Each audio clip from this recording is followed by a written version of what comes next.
काय प्रकारचे प्रकार या धोरणातून होऊ शकतात किंवा करायला पाहिजेत असं वाटतं तुम्हाला? आता त्याच्यामध्ये एक शैक्षणिक धोरण हा सुद्धा एक महत्त्वाचा मुद्दा आहे की शैक्षणिक धोरण जे 2020ला नवीन तयार झाले तर त्याचा खेळाशी त्याचं नातं जोडायचं आणि त्या माध्यमातून सुद्धा हा विकास जो आहे तो साधायचा. याचं कारण फक्त टॅलेंट हुडकणं नव्हे तर सगळ्या मुलांमध्ये क्रीडाविषयक जागरूकता निर्माण व्हायला पाहिजे. हा त्यातला एक महत्त्वाचा पैलू आहे.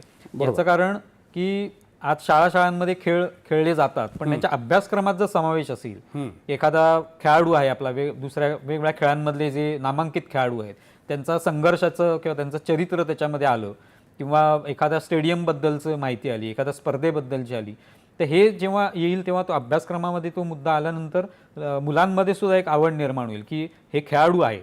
आपण नुसतंच बाकीच्या कथा किंवा कविता हे वाचतो, पण त्याबरोबर त्या खेळाडूंचा संघर्ष तो जर आपल्याला या अभ्यासक्रमाच्या माध्यमातून सांगता आला तर त्यातून खेळाडूंमध्ये विद्यार्थ्यांमध्ये एक जागरूकता निर्माण होईल, पालकांमध्ये सुद्धा तयार होईल की बाबा हा व्यक्ती जर एवढा संघर्ष करून एवढा पुढे जाऊ शकतो तर आपल्याकडे निदान काहीतरी आहे, काहीतरी आपल्याकडे उत्पन्न आहे, तर आपण काहीतरी निश्चित करू शकतो. हे त्याच्यातून नक्कीच सिद्ध होऊ शकेल.